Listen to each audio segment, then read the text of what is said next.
no únicamente le preguntaremos por lo que sucede en Valdebebas, le vamos a preguntar por otras cosas, pero bueno, Jorge es un gran periodista, un gran periodista que conoce bastantes asuntos de dosieres que al fin y al cabo nos interesan a todos, de modo que cuando esté por aquí, pues lo recibiremos con gusto, como lo pides de otra manera. Muy buenas, Andrés. Acaba de llegar. Está ahí. Acaba de llegar. Sí, Jorge, ¿qué tal? No lo veía. ¿Qué tal, Jorge? Muy buenas. Bueno, te envío la invitación, si te parece, para subir a hablar. Te manda abajo a la... Ay, perfecto, ya está hablando, perfecto. Muy buenas, Jorge, ¿qué tal? Muy buenas tardes.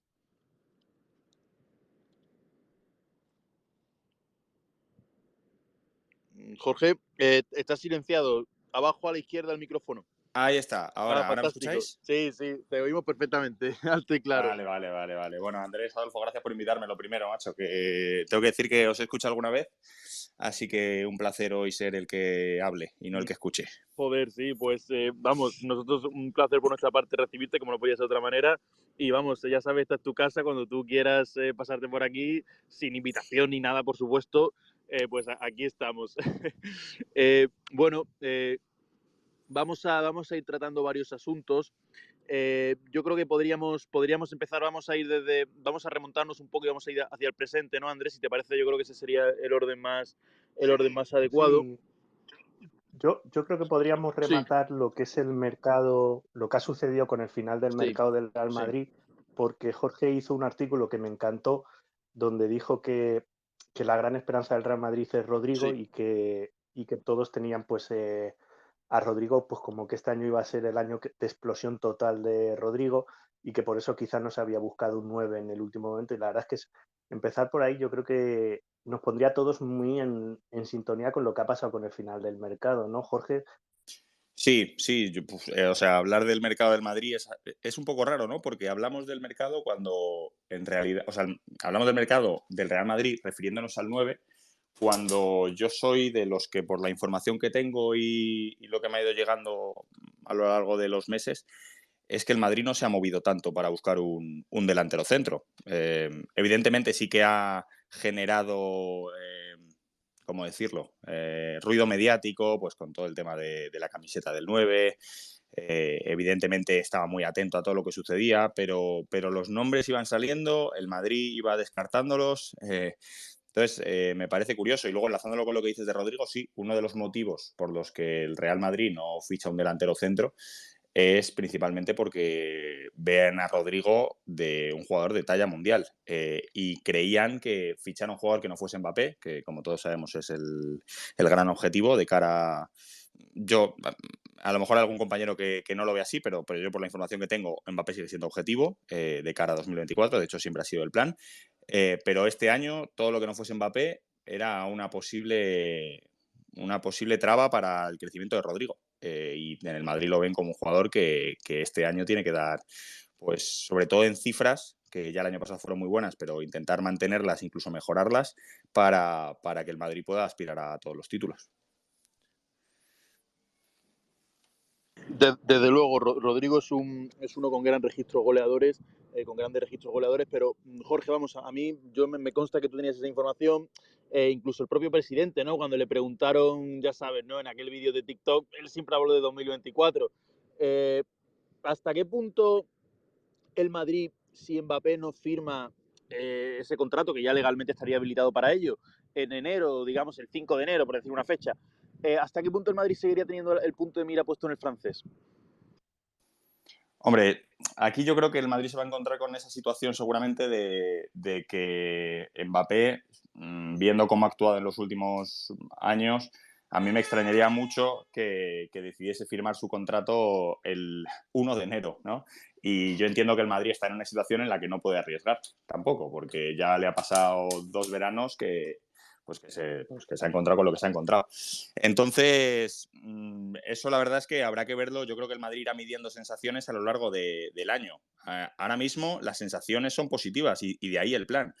De ahí que el Madrid esté decidido a esperar a 2024. Si hubiese encontrado en Mbappé y en el entorno de Mbappé un rechazo rotundo, pues seguramente hubiesen ido a por algo gordo ya directamente esta temporada para ya empezar a formar el equipo en torno a eso.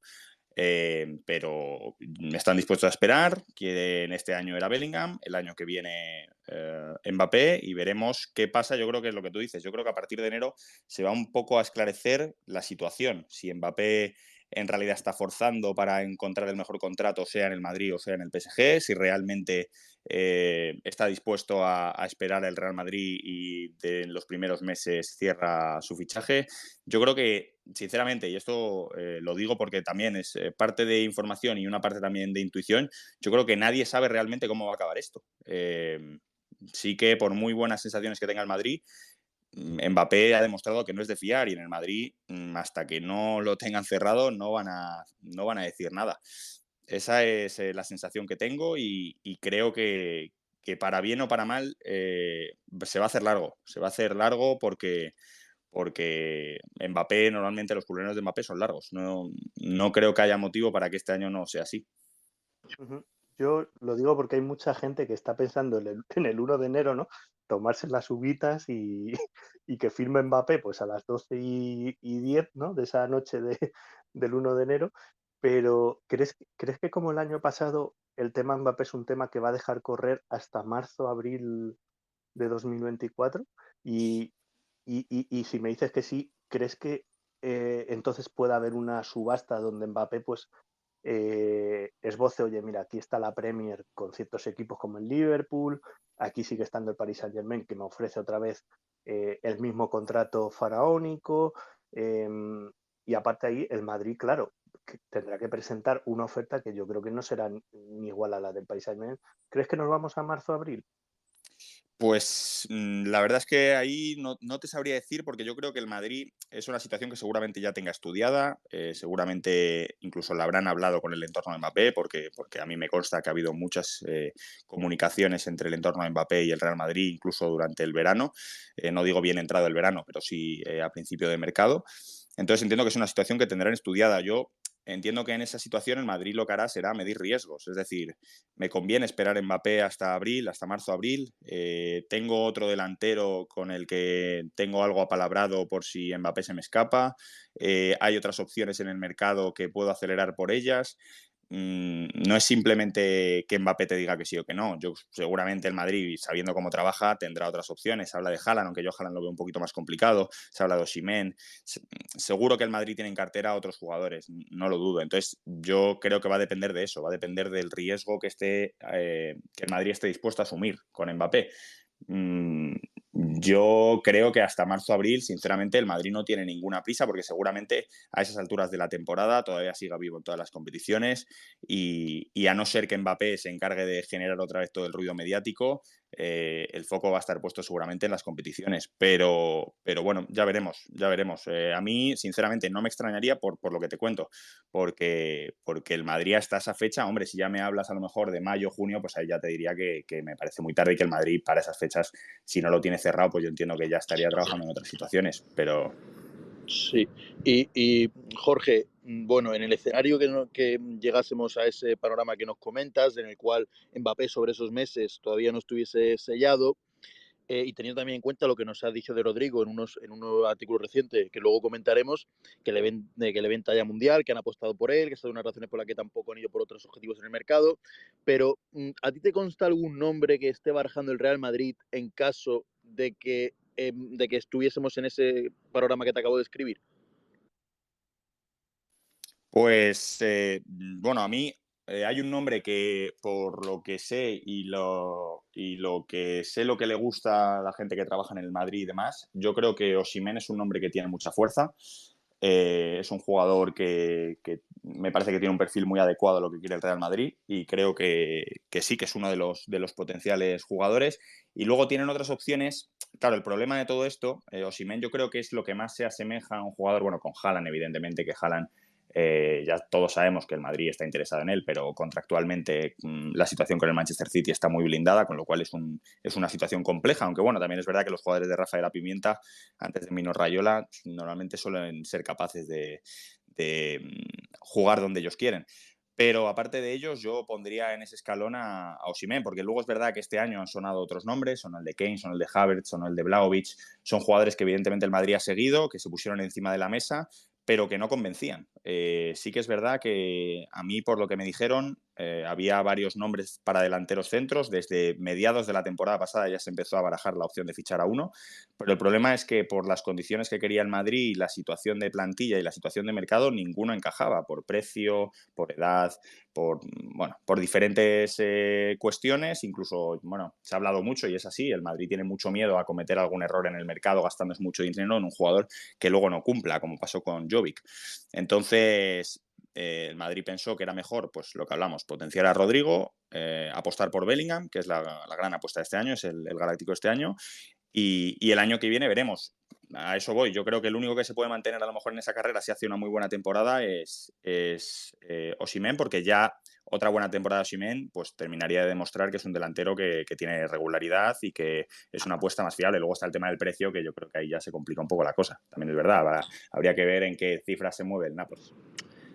Sí, la verdad es que estamos ante... Si Levy era complicado, su primo, el del Nápoles, tampoco es que ande muy, muy atrás, ¿no? Está No, por mira, te aquí... cuento un detalle, Sí, Andrés. A mí me dijeron sí, sí. que Osimhen, una de las razones por la que no sale este año es porque todas las personas que llamaron al Nápoles recibieron la misma respuesta, y es que De Laurentiis tenía la idea de hacer la venta más cara de la historia del fútbol italiano, y a mí me hablaban de una cifra de en torno a los 150 Es lo millones mismo de que ha euros. dicho, sí, sí, Entonces, sí.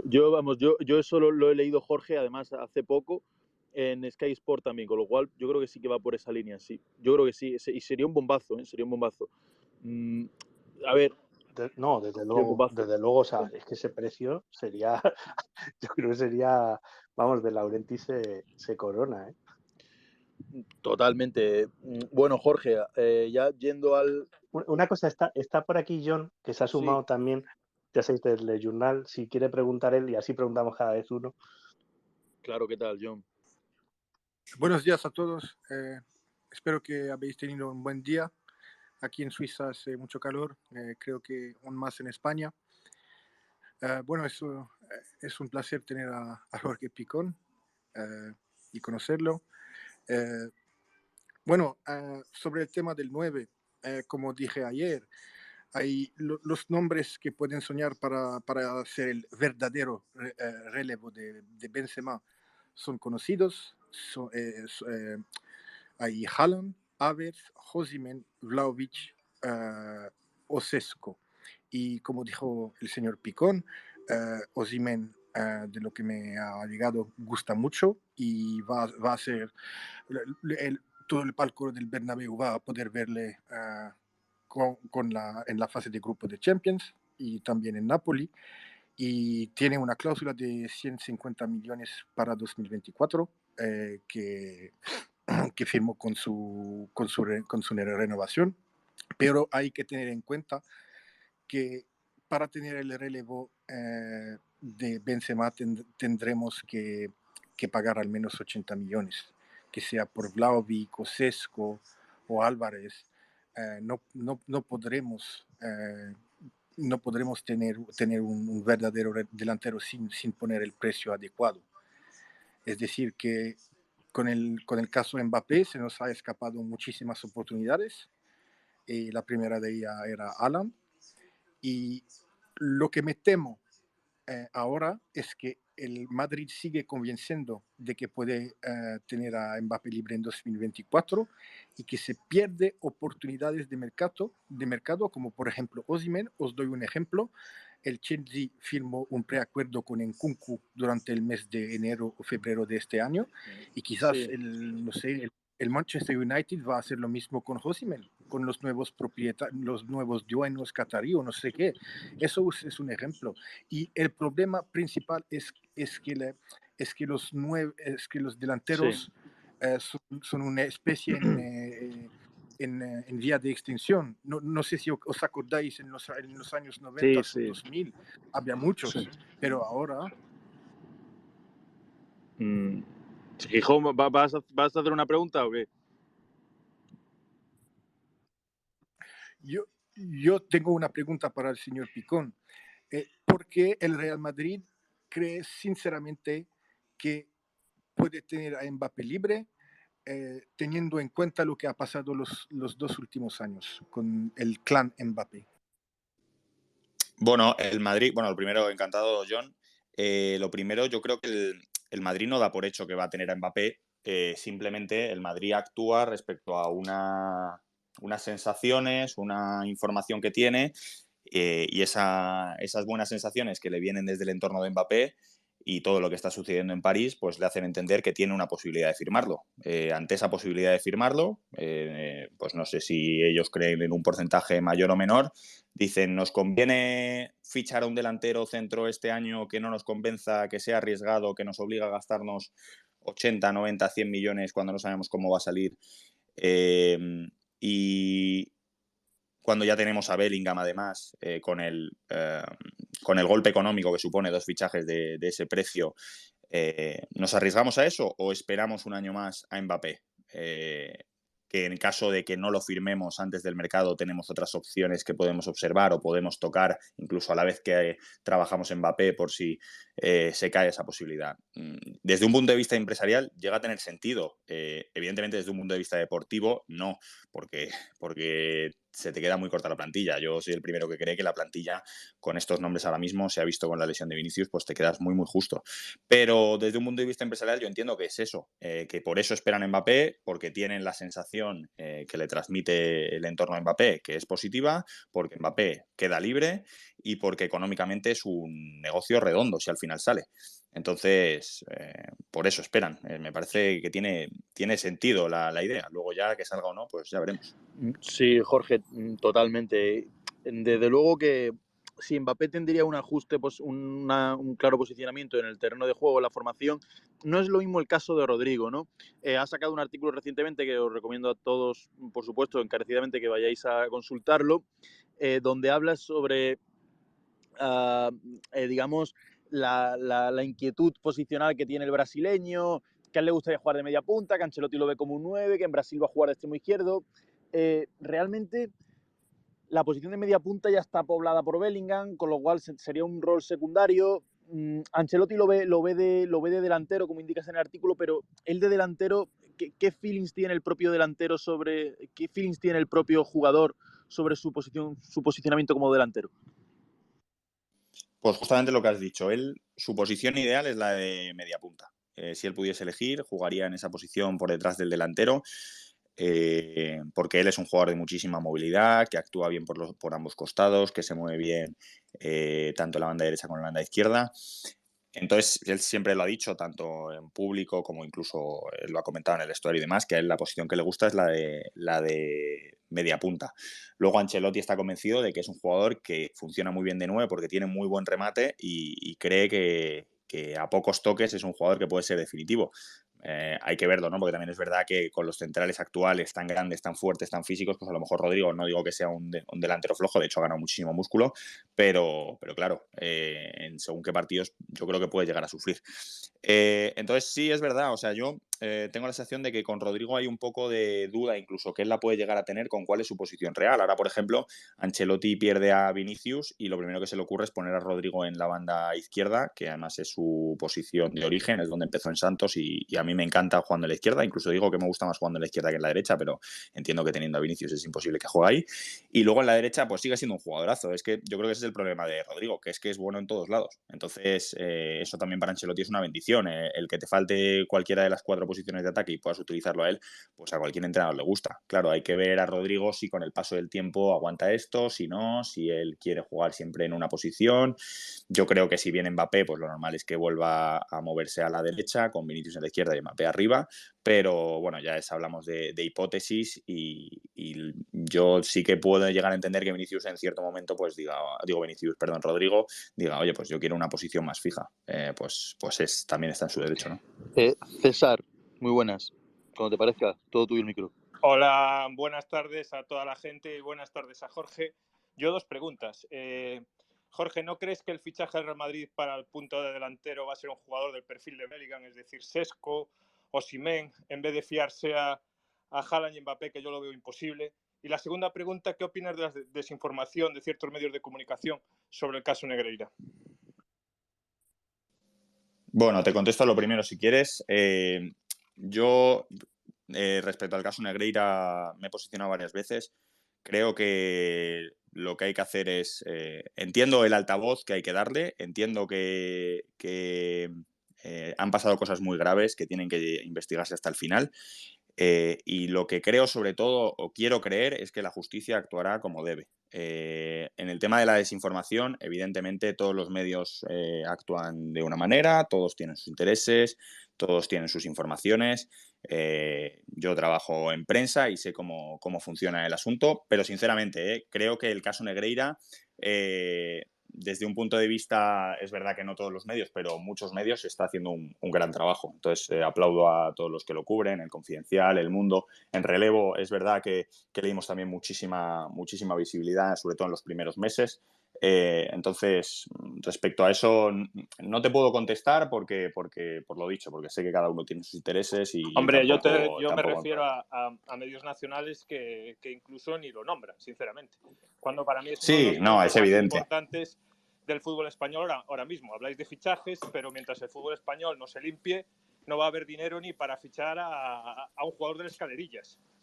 Con lo cual, efectivamente, es importante César, se está demostrando que el fútbol español necesita una reforma profunda desde las instituciones, desde la federación, a todo, a la liga, a las competiciones inferiores, todo, hay que limpiarlo, es muy evidente, muy evidente. Yo creo que lo de Negreira es seguramente el caso más grave de todos los casos de corrupción y demás que hay en el fútbol español. Entonces, en eso estoy totalmente de acuerdo contigo. Y luego lo dicho, cada medio que informe o no informe lo que crea conveniente, entendiendo que los medios están para informar de todo. Yo también soy de esa idea, pero en realidad es un poco... es una quimera, con lo cual, bueno, prefiero, como digo, ya no... te resumo yo fácil, mientras ciertos puestos sean a dedo, es imposible. Porque vamos a ver, el fútbol parte del CSD, que es el órgano dependiente en este caso del Ministerio de Cultura. Cuando el ministro de Cultura está puesto a dedo, el presidente del CSD está puesto a dedo, los siguientes puestos van a ser a dedo. Vamos a ver, la elección del presidente de la Federación Española de Fútbol son determinados por las federaciones territoriales, que son elegidos a su vez por el presidente de la federación. Entonces es imposible que se limpie el fútbol en España. Bueno, sí, en cualquier caso, Jorge, yo quería preguntarte, antes hablaste de Haaland, como uno de los potenciales objetivos del Real Madrid. Sobre la situación contractual de Haaland, ¿qué opinión te merece la situación contractual de Haaland? ¿Tienes alguna opinión al respecto, alguna información al respecto de la situación contractual de Haaland? No te puedo hablar de cifras ni de detalles y demás porque realmente no los tengo. Sé que, por ejemplo, creo que Ramón hace poco publicó un vídeo en el que hablaba sobre la situación con algo más de detalle, pero yo un poco estoy en esa línea suya de que sacar a Haaland del Manchester City es bastante complicado. A mí lo que sí me dicen es que está bastante blindado y que para este 2024 es muy complicado. Entonces, esos todos los detalles que te puedo dar. A mí, si me preguntas en lo personal, en mi opinión, para mí es el fichaje Haaland. A mí, esto ya es opinión personal, a mí me gusta más que Mbappé para este Real Madrid. Pero lo dicho, yo creo que es muy, muy complicado traerlo a Haaland. Creo que además está en un proyecto del que es difícil marcharte. Entiendo que el Madrid es el equipo más grande del mundo, pero al final este Manchester City tiene pinta de que si hace las cosas bien como lo está haciendo, puede crear una pequeña hegemonía en los próximos años y si no se lo impide otro gran club. Entonces entiendo perfectamente que ahora mismo entre el contrato y la situación del Manchester City pues es difícil sacarlo de allí. Oye, así hablando de más nombres, ha surgido el de Alphonso Davies, que ya pues se hablaba de él hace un tiempo. Yo me gustaría preguntarte si crees que Alphonso Davies va a renovar o puede ser un objetivo real para el Real Madrid. Objetivo es seguro, eso 100%. Yo estoy en la línea de, bueno, creo que ayer José Félix Díaz en Marca publicó algo, nosotros en Relevo ya, mi compañero Alfredo Matilla hace unos meses también sacó algo al respecto y mi información va muy en concordancia de ambos. El Madrid es uno de los objetivos que cree que tiene cierto déficit en esa posición de lateral izquierdo.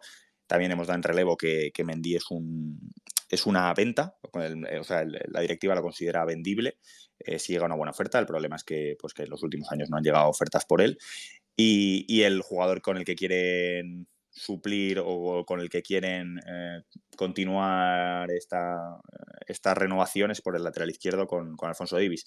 Yo la información que tengo es justamente lo que está pasando, que el Madrid pues no quiere que renueve, quiere que mantenga un poco se mantenga un poco alejado de los cantos de sirena del Bayern Múnich para este verano ver qué pasa. Lo que pasa es que a mí también es verdad que hay que ver en qué condiciones vendría el Bayern Múnich. Es verdad que el Bayern no es de estos que se enroque en no dejar salir a un jugador en último año de contrato. Ya lo vimos, por ejemplo, con Lewandowski. Pero evidentemente estamos hablando de un jugador bastante caro. Entonces habría que ver la situación económica del Madrid, si está dispuesto a afrontarlo, en qué condiciones pide el Bayern. Bueno, pero que es objetivo, eso seguro, e incluso me puedo aventurar a decir que lo intentarán. Lo que sí ya veremos si es posible este año o si incluso hay que alargar un año más, intentar que se vaya libre, lo cual lo veo un poquito más complicado, pero bueno, también es otra opción. Sí, Jorge, desde luego. Yo, en cualquier caso, estoy de acuerdo con esto último. La situación en la que se fuera libre la veo difícil, porque el Bayern es un club que gestiona, que es responsable en la gestión, con lo cual, ¿hasta qué punto van a perder un activo sin sacar ningún rendimiento por él? Si este verano, si el jugador, que esa es de algún modo la estrategia del Real Madrid, que el jugador no renueve y esperar, ¿no? Por lo que se ha ido reportando. Si se da esa situación, el jugador no renueva, espera precio, salida verano 2024. Justo. Es una política que el Madrid ha seguido bastante estos años. Jugadores en el último año de contrato, jugadores libres, se les intenta convencer de que no renueven y en ese momento pues empieza la negociación porque el Madrid ya sabe que el club con el que va a negociar pues se encuentra en una posición de inferioridad. Con lo cual yo precio no sabría decirte, no sé en cuánto se puede mover el Bayern, entiendo que es un jugador caro. No sé, no quiero decir ninguna cifra porque no me la voy a inventar, no sé en qué cifra se va a mover Alphonso Davies, pero sí que creo que ahora mismo si hablamos de laterales izquierdos, pues a lo mejor estamos hablando del top 1, top 2 o top 3, con lo cual va a ser caro seguro. Home, tu pregunta, sí. Sí, una pregunta. Bueno, durante este verano, durante el inicio del verano, estuve bastante sorprendido del hecho que Ancelotti sigue siendo el entrenador del Real Madrid, porque en 2015 le echaron por menos de lo que ha pasado la temporada pasada. Pero yo me pregunté si era para esperar Xabi Alonso hasta 2024, porque Nagelsmann ya era libre y no veo por qué intentarán Nagelsmann en 2024, sino y por qué no este año. Es decir, perderían un año por temas contractuales, es decir, lo que deberían haber pagado por echar a Ancelotti, y también Nagelsmann sigue siendo vinculado con el Bayern Múnich y el precio de su salida está fijado en 15 millones. Entonces, para mí son los dos grandes favoritos para tomar el relevo de Ancelotti, pero no, en mi opinión, ¿pensáis sinceramente que el Madrid va a esperar Nagelsmann un año? Yo no lo veo así. Yo con Nagelsmann ahora mismo tengo dudas de si es el perfil que más le gusta al Real Madrid, porque el Real Madrid está muy atento a todo lo que sucede en Europa, en los clubes, y evidentemente es un perfil que por estilo de juego y por forma de trabajar siempre ha gustado. De hecho, ya se habló de él hace bastantes años, no sé si 2 o 3 años. Pero lo que pasó en el Bayern yo creo que le deja en mal lugar, porque fue su primera experiencia en un gran club y las informaciones, incluso a mí me llegó alguna, es que el vestuario se le fue por completo de las manos. Es verdad que luego Tuchel tampoco, que es otro entrenador que le gusta muchísimo al Madrid, no ha sido capaz de enderezar tampoco demasiado la situación. Pero yo con Nagelsmann tengo más dudas. Yo creo que ahora mismo el Madrid se interesa más por alguien de la casa. Y recalco el nombre de Xabi Alonso, que lo has dicho tú, y yo nunca descartaría a Zidane. Me parece imposible descartarlo porque mientras esté en el mercado y mientras pueda entrenar al Real Madrid, va a ser una de las opciones. Florentino nunca lo va a descartar, por mucho que su relación tenga subidas y bajadas. Es un entrenador que es una leyenda y que siempre tendrá las puertas abiertas. Sí, yo te iba a preguntar, porque me gusta este tema, porque ya varios, aparte de ti, Jorge, han hablado de que cuidado porque Ancelotti no tiene nada con Brasil y si va medianamente bien la temporada, ¿crees que podría incluso, imagínate el escenario de que se gana la Liga y la Champions pues se quedan bien en semifinales? ¿Crees que se le podría renovar incluso un año más? Sí, sí. O sea, si Ancelotti hace una muy buena temporada este año, yo creo que el Madrid estaría dispuesto a ofrecer una renovación porque además el Real Madrid es plenamente consciente de lo que ha pasado esta temporada en el mercado, de que a Ancelotti pues seguramente no se le hayan dado todas las armas que él necesitaba, incluso que él ha pedido. Y entonces hacer una buena temporada este año con la plantilla que tiene, pues sería un refuerzo espectacular para él. Y yo creo que si gana la Liga y llega lejos en la Champions, el Madrid se lo pensará, no sé si le llegará a ofrecer. A mí no me descartan que Ancelotti pueda seguir un año más, que le puedan ofrecer una renovación. También es verdad que el año pasado, bueno, la temporada pasada, mejor dicho, ya había algunos directivos que apostaban más por un cambio en el banquillo, pero no sucedió. Florentino quería que Ancelotti se mantuviese en el puesto y de momento sigue. Ya veremos. Tiene Brasil, lo tiene él, aunque diga que no lo tiene hecho, pues evidentemente es lo que tiene que decir. Si él quiere ir a Brasil mañana, va a Brasil mañana, no va a haber ningún problema. Pero a él del Madrid no le van a echar, o se le acaba el contrato, o le echan, perdón. Él no se va a ir por su propio pie. Entonces, si el Madrid le ofrece una renovación, yo creo que él la aceptaría y que tendríamos por lo menos algún año más de Ancelotti.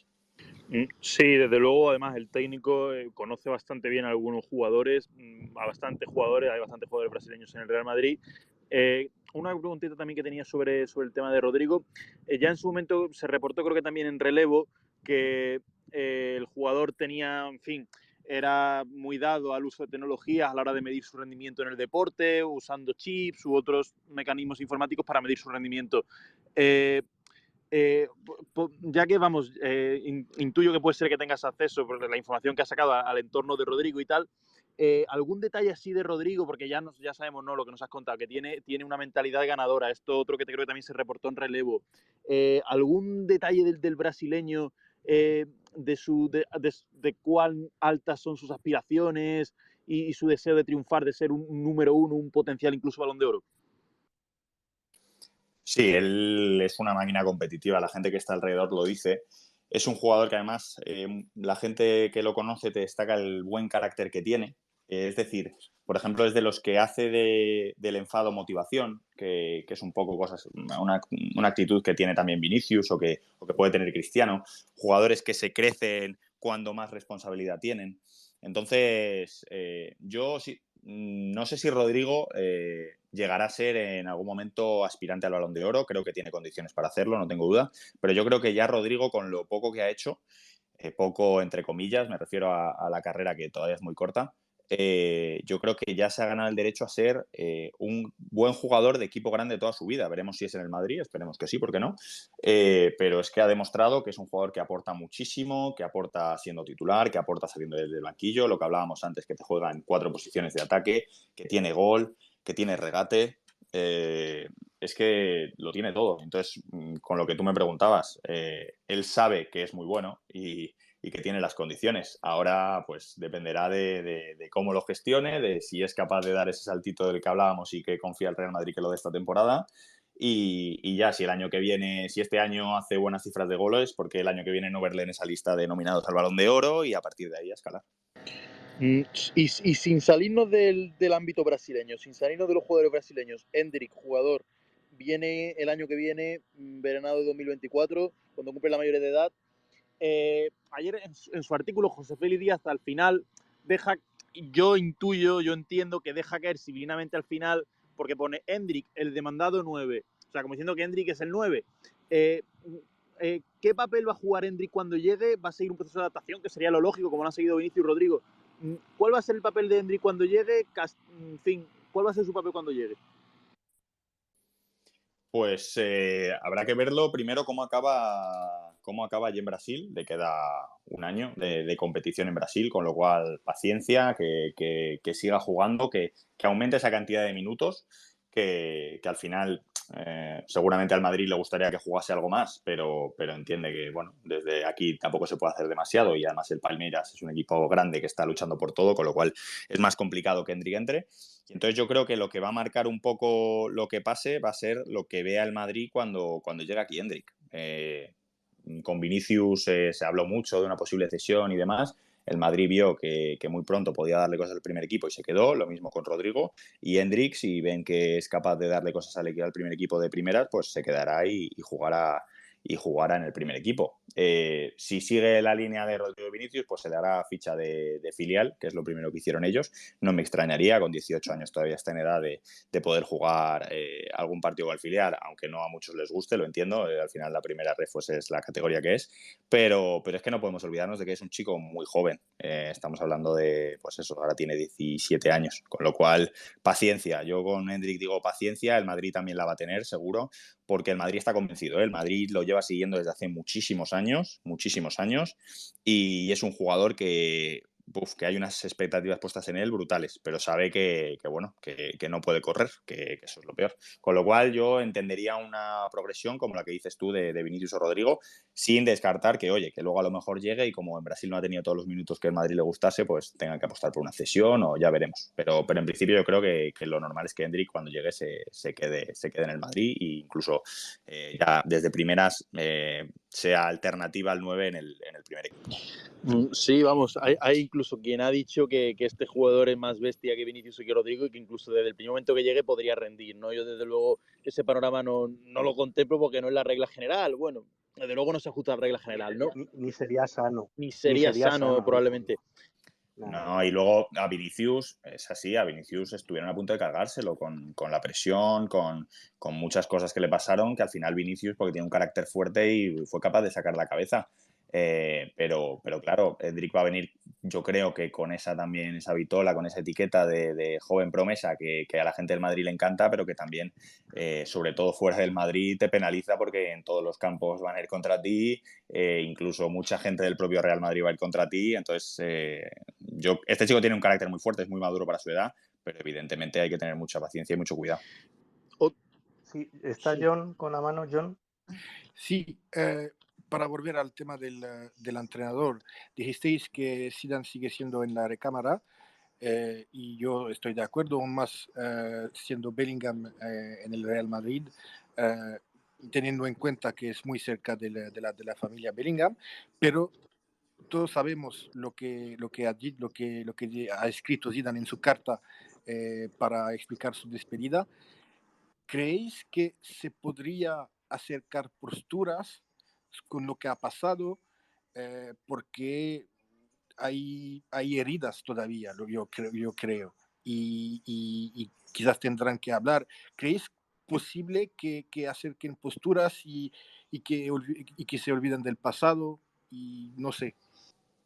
Sí, yo entiendo que es verdad, cada vez es más complicado, ¿no? Porque además Zidane cada vez ha ido agrandando un poco su figura, ha encontrado que en el club, bueno, él hablaba directamente del presidente, pues a lo mejor el trato con él no ha sido el mejor, pero estamos hablando al final del mejor presidente de la historia del Real Madrid o el mejor junto a Bernabéu, y estamos hablando de a lo mejor una de las 3 leyendas más importantes que tiene el Real Madrid.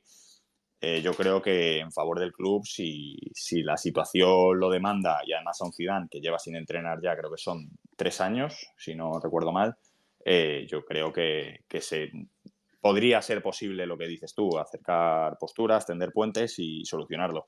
Al final, más allá de que la relación en el Madrid no acabase de la mejor manera, pues han pasado muchísimos años juntos, siempre se han demostrado muchísimo respeto. De hecho, Zidane ya salió algo quemado de esa primera etapa y acabó volviendo. Entonces, bueno, sé que es más difícil, cada vez es más difícil que Zidane vuelva, pero yo nunca lo descartaría porque siempre que se le ha necesitado ha estado.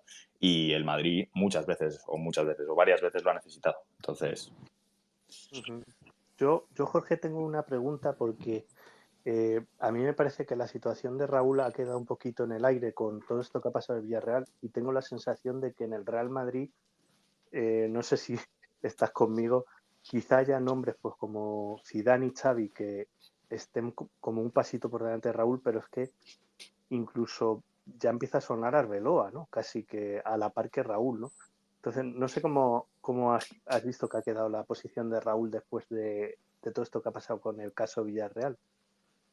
Sí, lo que dices. La verdad es que yo creo que él ha salido tocado porque la sensación que da es que el Madrid en parte le abría la puerta porque no contaba con él, ¿no? Porque si tú, teniendo un Ancelotti que más allá de lo que hemos hablado de que puede llegar a renovar y demás, tú sabes que a Ancelotti le queda un año de contrato y lo normal ahora mismo es que se vaya.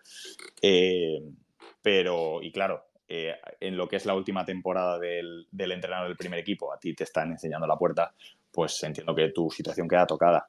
Además, pues la manera, ¿no? Con todas las filtraciones, dando por hecho que se iba cuando todavía pues prácticamente no habían hablado con el Villarreal o no se había reunido con el Villarreal. Bueno, pues han pasado muchas cosas que yo creo que dejan muy claro la posición de Raúl ahora mismo en el Madrid. Y sí, yo la sensación que tengo es que ahora mismo hay otros entrenadores en la lista que están por delante de él, no hay duda. Todavía creo que si sigue en el Castilla, nunca se sabe si Ancelotti al final acaba marchándose antes de lo previsto, que él pueda tener esa oportunidad. Pero vamos, yo creo que después de todo lo que ha pasado, si no sube al primer equipo, el último año de Raúl en el Real Madrid, o esa es mi sensación, porque el año que viene ya, visto lo visto, pues empezará a buscar algo fuera. De hecho, este año lo del Villarreal no sale, o sea, esta semana lo del Villarreal no sale, pero yo creo que si el Villarreal hubiese apostado por él finalmente, yo creo que Raúl hubiese aceptado, era mi información. Entonces, bueno, yo creo que después de todo lo que ha pasado, este va a ser su último año de Castilla. Otro dossier importante, creo, Picón, es el del lateral derecho. Es una posición que, bueno, Lucas Vázquez acaba contrato este año, esta es su última temporada. Carvajal lo hace la próxima temporada, en 2025 acaba contrato.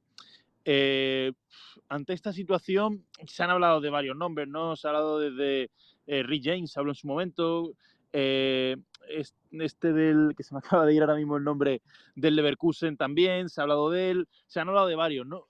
Frimpong. ¿A ti te consta algún movimiento en este sentido por algún lateral derecho? A mí sé que el que más gustaba era Rhys James, pero Rhys James es muy complicado sacarlo de Londres, sacarlo del Chelsea. Él además es muy del Chelsea, capitán allí o uno de los capitanes. Es un jugador muy caro también. Renovó, creo que fue el año pasado, sí, creo que fue el año pasado, con lo cual es muy, muy difícil sacarlo. Pero vamos, yo creo que no hay duda que si el Madrid pudiese elegir, ficharía a Rhys James. Y luego sí, Frimpong gusta. Frimpong, el lateral del Bayer Leverkusen.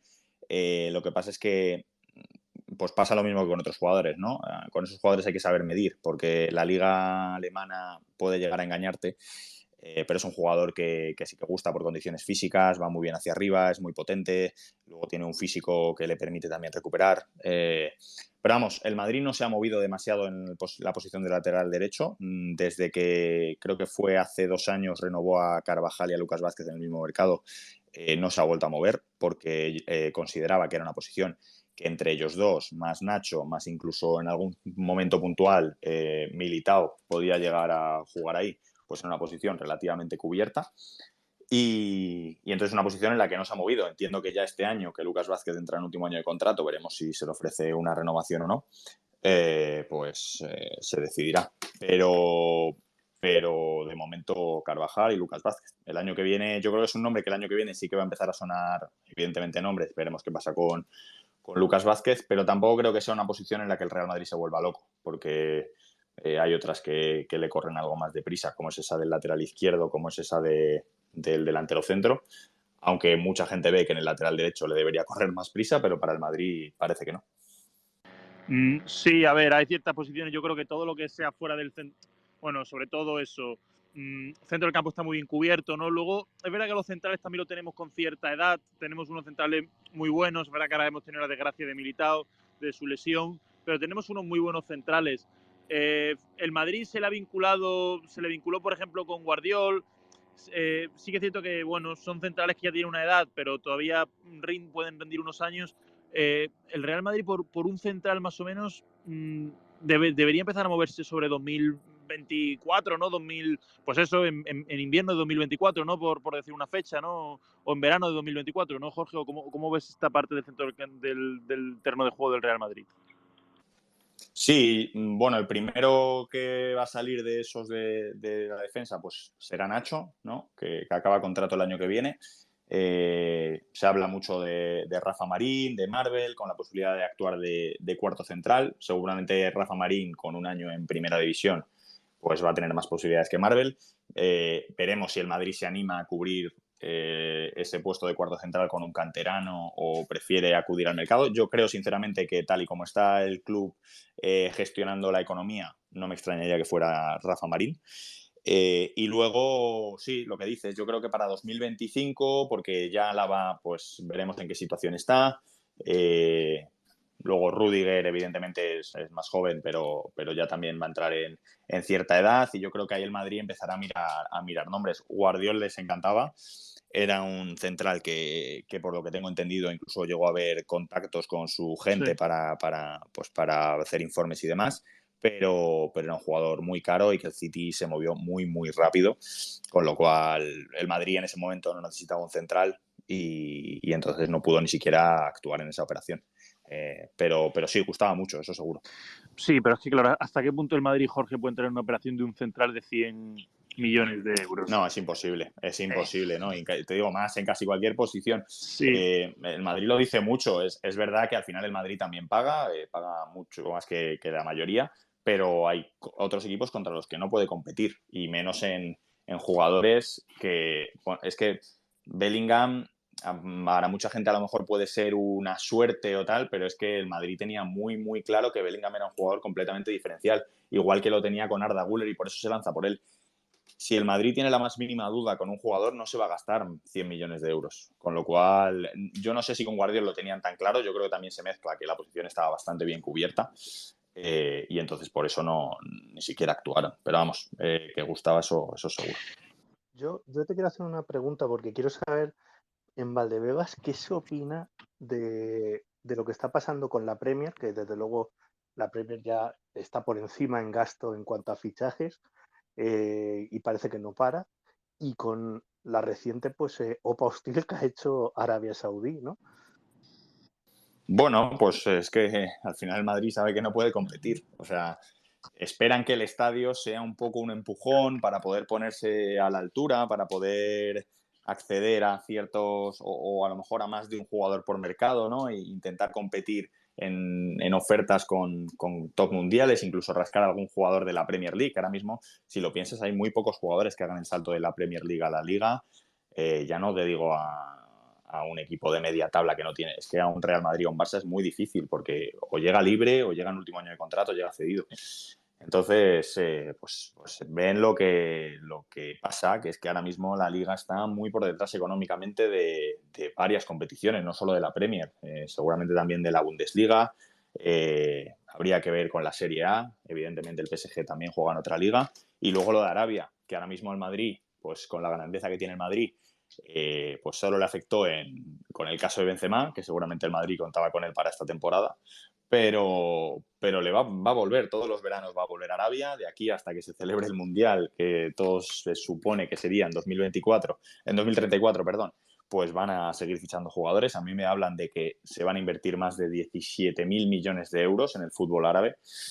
Entonces el Madrid va a tener que competir pues como pueda para que muchos jugadores, ya no hablamos de Modric y Kroos y demás, de veteranos me refiero, sino también de algún joven o algún jugador de 28 o 29 años que tenga una millonada encima de la mesa por parte de Arabia. Sí, yo desde luego, siguiendo en esta línea de la aproximación al fútbol internacional y su relación con el Real Madrid, Arabia Saudí, tú sacaste un artículo muy interesante hace unos días sobre que no es, digamos que no es solo todo lo que reluce, ¿no? Que hay campos en Arabia Saudí que son, en fin, de un nivel bastante bajo o dejan mucho que desear.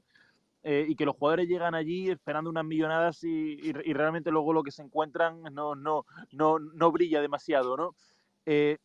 ¿Hasta qué punto se puede consolidar Arabia Saudí como un competidor, digamos, relevante? ¿O puede ser más a un caso como el que observamos en China? Yo creo que esta gente ha venido para quedarse, pero bueno, a ti que también te consta información en este sentido, ¿observas un proyecto a largo plazo por parte de los saudíes? Sí, yo creo que esto se va alargando en el tiempo. No sé si a largo plazo, pero a medio plazo yo estoy convencido de que Arabia va a seguir invirtiendo y va a seguir convenciendo a jugadores para ir para allá. El problema que es que seguramente la liga, lo que comentaba en el artículo, la liga ha crecido por encima de...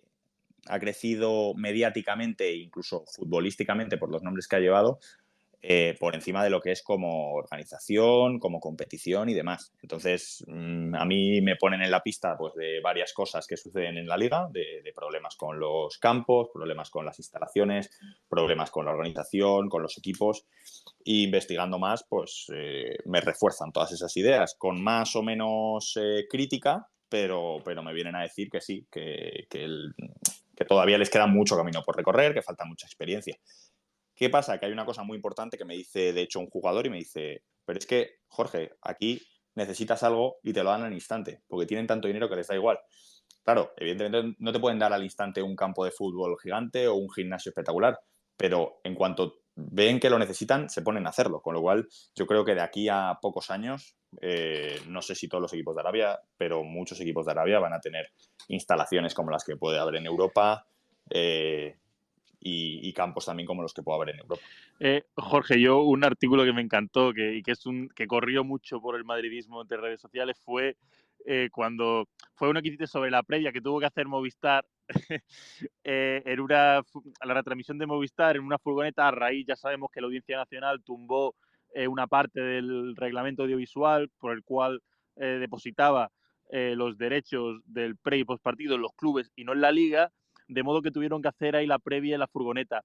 O sea, sobre esto, o sea, ¿qué feelings, te consta algún feeling del club respecto a permanecer con esta política de que sigan en la furgoneta? O, en fin, ¿qué feelings y qué sentimientos hay en el club respecto a esto? Porque es algo que corrió mucho entre el madridismo.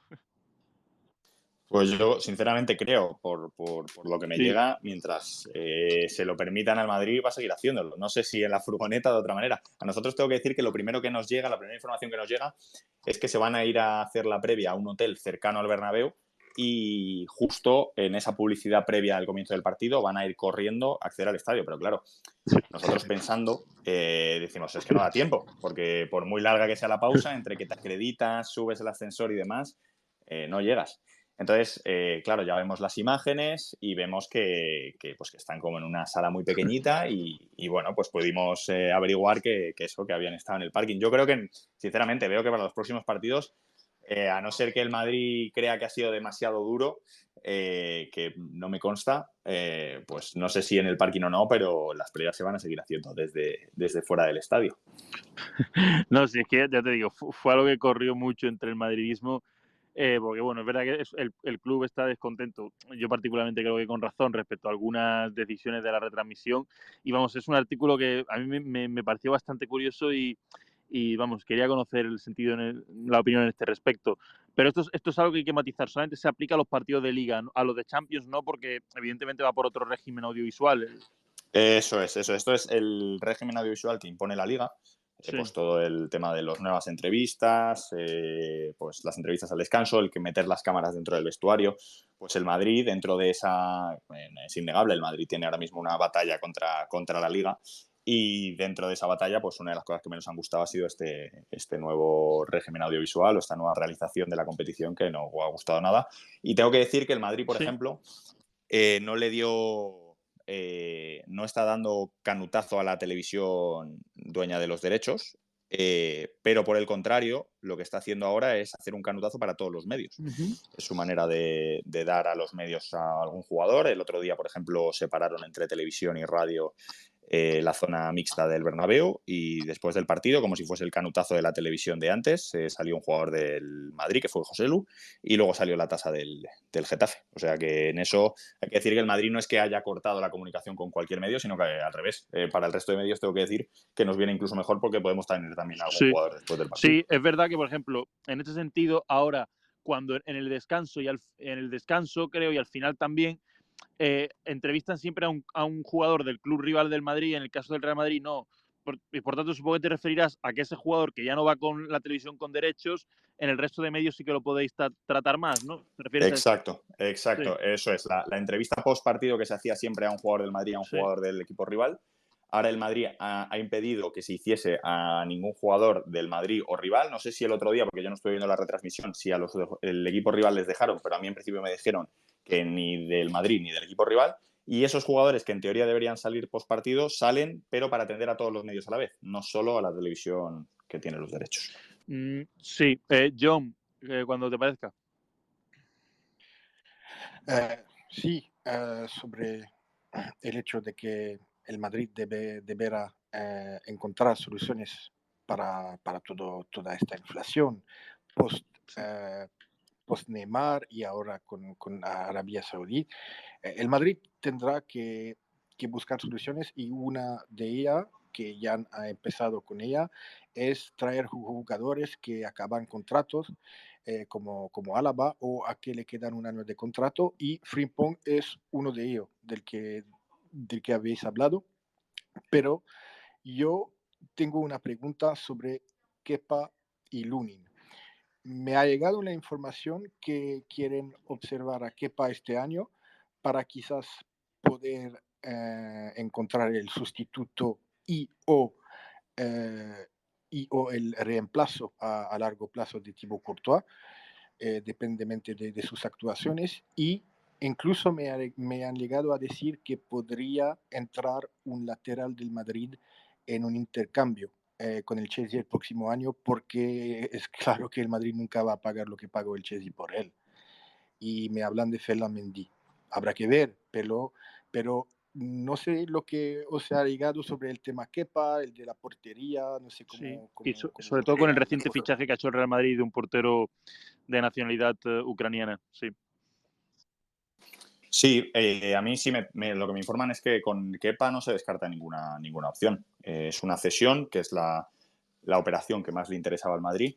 La operación de De Gea, que fue una de las que se observó primero, se descartó porque De Gea en principio quería un contrato más largo y era una situación un poco más comprometida. Entonces, cuando Kepa apareció, que además también el Madrid se puso en contacto con Kepa y con el Chelsea muy rápido para ver la disponibilidad, y vio que podía tenerlo cedido una temporada, pues es la opción que más le gusta al Madrid, porque no se compromete, puede esperar ver cómo vuelve Courtois y según la situación, pues decir. Yo creo que justamente va a depender lo que pase con Kepa de lo que pase con Courtois. Courtois en el Madrid nadie duda que puede llegar en muy buena situación, pero el Madrid tiene que minimizar riesgos, y dentro de esa política pues está el intentar atar a Kepa en caso de que Courtois pues se alargue en su recuperación o no llegue a su mejor estado de forma en la primera temporada. Yo no descartaría nada con Courtois. Con Lunin lo veo más complicado, porque Lunin ya sabe que no cuenta con la confianza de mucha gente dentro del club. Es un jugador que tiene todo el cariño y todo el respeto de todos, pero al final esta temporada, que en teoría debía ser la que debía gozar de más oportunidades, pues se lesiona el portero titular y lo primero que hacen es traerte a otro. Entonces, Lunin yo veo complicado que siga una temporada más, a no ser que sean unas condiciones muy específicas que él no sé si está dispuesto a aceptar. Pero con Kepa yo no descartaría nada, la verdad. Además, me consta que el Chelsea y el Real Madrid tienen muy buena relación. Así que en caso de tener que buscar un acuerdo, no creo que eso fuese un problema. Lo que sí es verdad es que hay que tener en cuenta de que tener a Courtois y a Kepa en el mismo equipo también te puede generar un problema. Sí, bueno, y del centro de la portería saltamos al centro del campo. Sacaste un artículo también muy bien donde hablas sobre cómo digerían Kroos y Modric la situación diferente que están llevando este año respecto a la de los años precedentes. De alguna manera, incluso Modric confirmó tu información en una entrevista que dio recientemente en Croacia, donde decía, ¿no? De forma no sugerente, no lo afirmaba, ¿no? Que esto de estar sentado en el banquillo, pues no, en fin, que a él le prometieron que su trato no iba a cambiar cuando renovó. Eso dijo el croata. Bueno, yo sinceramente lo dudo bastante, pero bueno, eso dijo él. ¿Tú crees que sería sostenible, por ejemplo, y también de acuerdo con la información que sacaste, que, por ejemplo, llegue el partido gordo, ¿no? Partido de Champions, el club pide apostar por la juventud, ellos se resienten. En ese tipo de partidos, Jorge, ¿tú qué centro del campo crees que veremos y cómo digieren estos dos futbolistas, el croata y el alemán? En fin, teniendo en cuenta cómo digieren estos dos futbolistas su situación de suplencia habitual. Yo en ese sentido creo que es mucho más probable que veamos a Kroos que a Modric de titular. creo que ahora mismo la sensación con Kroos es muy diferente a la sensación que hay con Modric. Con Kroos yo creo que se ve que tiene más recorrido en el Real Madrid. Creo que es un jugador en el que se confía más a medio plazo, a largo ya es imposible porque también tiene una edad. Y Modric, respecto a lo que decías, yo, también dudo que el Madrid le haya dicho que iba a mantener esa situación. Simplemente la sensación que tengo es que Modric, como siempre pasa y como le pasa pues también a Kroos, se creen que son los mejores porque realmente lo han sido o incluso lo son. Pero claro, vienen por detrás jugadores que son aviones, que físicamente para el fútbol actual se adaptan mucho mejor. Entonces, yo sinceramente no me extrañaría ver a Kroos en alguno de esos partidos, entrando por Valverde para colocar a Valverde quizá en otra posición o a Camavinga de lateral izquierdo si la situación lo requiere. Pero a Modric sí que lo veo muy complicado que entre ahora mismo en partidos de altos vuelos. Y luego yo creo que además Ancelotti ha demostrado que esta temporada la idea es que los jóvenes al poder, ¿no? Que Camavinga, que Valverde, que Tchouaméni, que Bellingham, pues se hagan un poco con el centro del campo y a partir de ahí pues ir metiendo alguna pieza, que puede ser Kroos, que puede ser Modric, pero para partidos concretos. Entonces, yo ahora mismo si tuviese que apostar por uno de los dos, apostaría porque Kroos es más titular que Modric, pero ninguno de los dos, ni mucho menos, tiene el puesto asegurado. Sí, Jorge, vamos. Y yo ya como última pregunta, que ya te hemos quitado mucho tiempo, sin salirnos del centro del campo, la situación de Ceballos. Ya sabemos que el sevillano ha renovado recientemente.